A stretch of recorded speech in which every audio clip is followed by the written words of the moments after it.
क्या आप hair serums भी यूज कर रहे हैं, सप्लीमेंट्स भी खा रहे हैं, लेकिन हेयर फॉल में कोई डिफरेंस नहीं महसूस हो रहा है? हो सकता है that just the hair fall और hair is not the issue, कुछ ऐसा हिडन है बॉडी में जो मिस हो चुका है।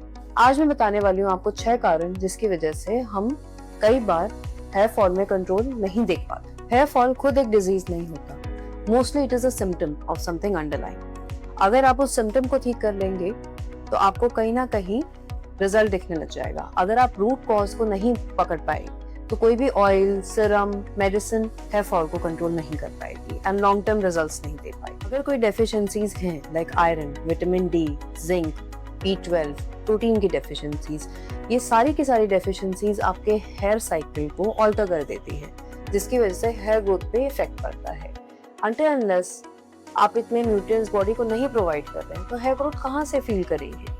We have to treat all the deficiencies to actually control your further hair loss. Hyperthyroidism. Thyroid के जितने भी कारण हैं, जितनी भी डिजीजेस हैं, they are mainly associated with rapid hair fall.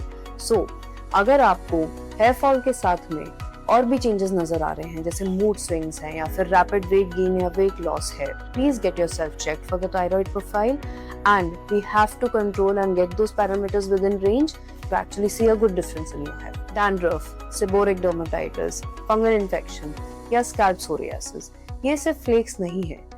These diseases alter the fauna of your scalp, जिसकी वजह से कई बार hair fall भी trigger हो सकता है and most of the time medicines are not able to penetrate to actually give you a good difference.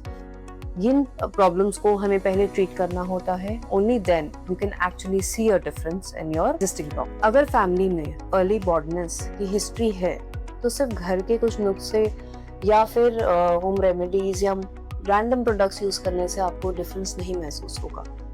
If you have a genetic history then early diagnosis and early intervention will land up giving you a better resolution. Chronic stress, poor sleep, not a healthy diet, crash dieting. These are very common things associated with smoking as well nowadays, which cause very rapid hair fall sometimes and which can also trigger your baldness in many cases. So, we have to take care of your lifestyle as well if we are suffering from baldness. So, in conclusion, we have to look at your lifestyle in an overall view. We have to evaluate you for any deficiencies. We have to look at your diet. Also, we have to look at your scalp condition and any other skin condition which is coexisting. And keeping your genetics in mind, we have to take care how are we going to approach your case. A proper planned approach is something that is going to give you a drastic result and also a result which will last you for a longer period of time. अगर आपको video helpful लगी है तो like करें, subscribe करें. And if you have any questions regarding your scalp health or hair, please follow us and leave your comments below so that we can answer you.